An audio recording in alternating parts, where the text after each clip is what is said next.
Assalamualaikum warahmatullahi wabarakatuh. Salam lestari, salam konservasi.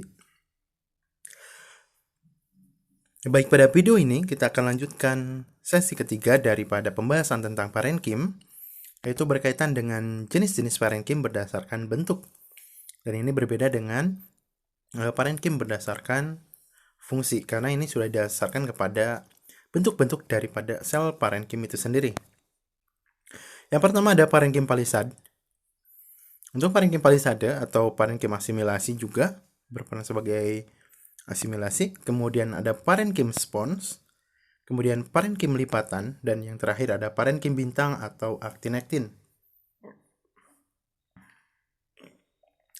Jadi untuk parenkim berdasarkan bentuk, ini hanya ada 4, yaitu palisade, spons, lipatan, dan juga parenkim bintang. Untuk parenkim palisade, ini merupakan penyusun mesofil daun untuk tumbuhan atau untuk daun dikotil, terdiri atas selapis atau lebih sel. Jadi pada umumnya itu hanya selapis sel untuk palisade, tapi ada juga beberapa tanaman yang terdiri dari beberapa lapis sel untuk palisadenya. Contohnya itu pada Ficus elastica. Kemudian yang selanjutnya bentuk selnya panjang, kemudian tersusun rapat, dan letaknya tegak lurus terhadap permukaan daun. Kemudian ada juga yang menyebutnya itu sebagai jaringan tiang atau juga ada yang menyebut sebagai jaringan pagar karena tersusun rapi dengan ukuran yang cukup panjang berbeda dengan jaringan spon. Kemudian mengandung banyak kloroflas sehingga berperan sebagai tempat untuk proses fotosintesis. Nah, ini untuk struktur dari daun. Yang atas ini ada epidermis atas, kemudian kloroflas ini terdapat pada spons dan juga pada palisade. Jadi palisade ini adalah jaringan yang berbeda bentuk dan juga ukuran dengan spons. Tapi untuk jaringan tiang itu lebih teratur. Kemudian yang kedua adalah parenkim spon. Ini juga sebagai penyusun mesofil daun untuk susunan selnya yang tidak teratur sehingga nanti akan berdampak pada terbentuknya ruang antar sel yang relatif lebih besar. Kemudian berfungsi untuk pertukaran gas serta berhubungan dengan stomata. Kemudian juga parenkim sponnya ini berperan sebagai tempat fotosintesis, tapi untuk ruang antar selnya itu nanti digunakan untuk pertukaran gas.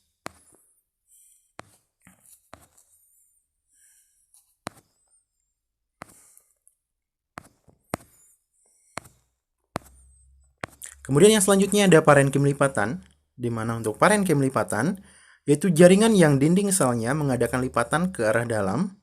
Kemudian parenkim lipatan merupakan penyusun mesofil daun khusus untuk daun padi dan juga daun pinus. Kalau kita lihat bentuk daripada mesofil daun untuk pinus dan padi itu berbeda dengan mesofil daun pada daun dikotil maupun monokotil. Kemudian sel-selnya mengandung klorofil. Jadi sama seperti jaringan untuk palisade dan juga spon, sama-sama mengandung klorofil karena ini merupakan penyusun dari mesofil daun pada padi dan juga pinus. Nah, di sini ada bagian-bagian yang melipat. Nah, inilah yang kemudian disebut sebagai parenkim lipatan. Nah, ini parenkim lipatan itu yang di sini yang melipat-lipat.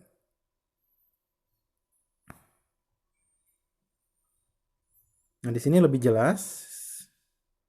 Ini ada parenkim yang mengalami lipatan ke arah dalam. Ini penyusun dari mesofil daunnya. Nah, ini jauh lebih jelas lagi. Ini ada lipatan-lipatan yang terbentuk pada mesofil daun pinus dan juga daun padi.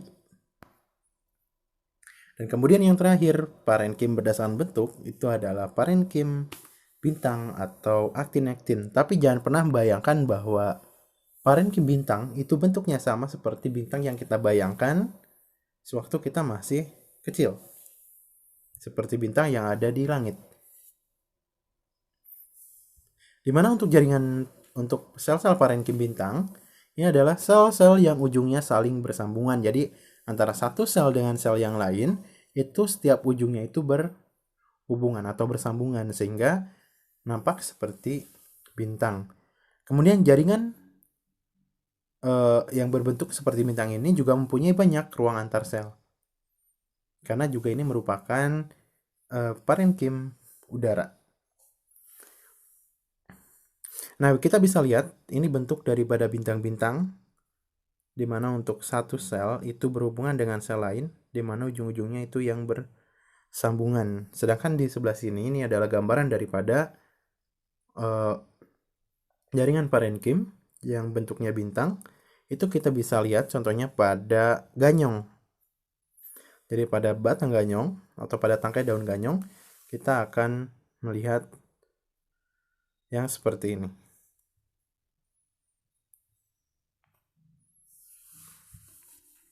Oke, jadi itu 4 bentuk dari jaringan parenkim berdasarkan bentuknya. Kemudian yang terakhir kita bahas mengenai ruang antar sel, karena tadi kita singgung ruang antar sel yang terdapat pada jaringan spon, di mana tadi fungsinya adalah sebagai sarana pertukaran gas antara sel bagian dalam dengan udara luar. Nah, untuk pembentukan ruang antar sel, yang pertama ada beberapa cara yang bisa mengakibatkan terbentuknya ruang antar sel. Yang pertama adalah skizogen atau sisogen, di mana ruang antar sel terbentuk akibat sel yang saling menjauh. Contohnya ini pada ruang resin yang terdapat pada Coniferae, kemudian juga ruang kelenjar pada Compositae, dan juga Umbelliferae. Kemudian yang kedua ada lisigen, sel larut beserta isinya sehingga mengakibatkan terbentuknya ruang kosong. Contohnya ini adalah ruang resin pada Mangifera indica, kemudian rongga akar pada monokotil dan juga pada tumbuhan air. Kemudian yang ketiga ada skizolisogen. Untuk skizolisogen ini larutnya sel dan juga saling menjauh. Jadi ini perpaduan antara sisogen dan juga lisigen. Contohnya ini terjadi pada ruang kelenjar yang terdapat pada jeruk. Kemudian yang terakhir, reksigen ini adalah ruang antar sel yang terbentuk akibat adanya robekan akibat tertarik oleh pertumbuhan sel di sekitarnya. Contohnya ini adalah pada porus pada stomata atau lubang pada stomata. Nanti kita akan bahas ini pada stomata, bagaimana ketika stomata ini terjadi proses membuka dan menutup. Itu akibat adanya pertumbuhan daripada sel penjaga. Jadi ketika sel penjaga mengembang, kemudian untuk ruang antar selnya itu akan menjadi besar karena untuk dinding dari sel penjaga itu akan tertarik. Jadi masing-masing akan tertarik sehingga nampak seperti bibir yang satu diangkat ke atas, satu diangkat ke bawah, jadi nampak seperti terbuka. Makanya ruang antar selnya menjadi besar.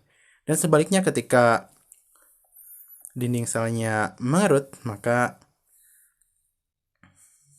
ketika permukaannya mengerut, maka ruang antarnya itu kemudian akan menjadi sempit dan stomata itu akan menutup. Nah, jadi itu ada 4 kemungkinan terjadinya ruang antar sel, yaitu skizogen atau sisogen, yaitu sel yang saling menjauh. Kemudian lisigen, adanya sel yang larut sehingga mengakibatkan terbentuknya ruang.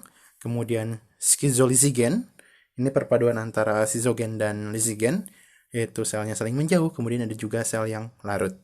Kemudian yang keempat, reksigen, itu akibat adanya pertumbuhan daripada sel di sekitarnya, itu mengakibatkan adanya tarikan dan terjadi robekan. Oke, itu pembahasan kita mengenai sel parenkim 3 seri video ini. Semoga bermanfaat dan jika ada yang ditanyakan bisa kalian tanyakan baik secara langsung maupun secara pesan yang disampaikan di Google Classroom. Assalamualaikum warahmatullahi wabarakatuh. Salam lestari, salam konservasi.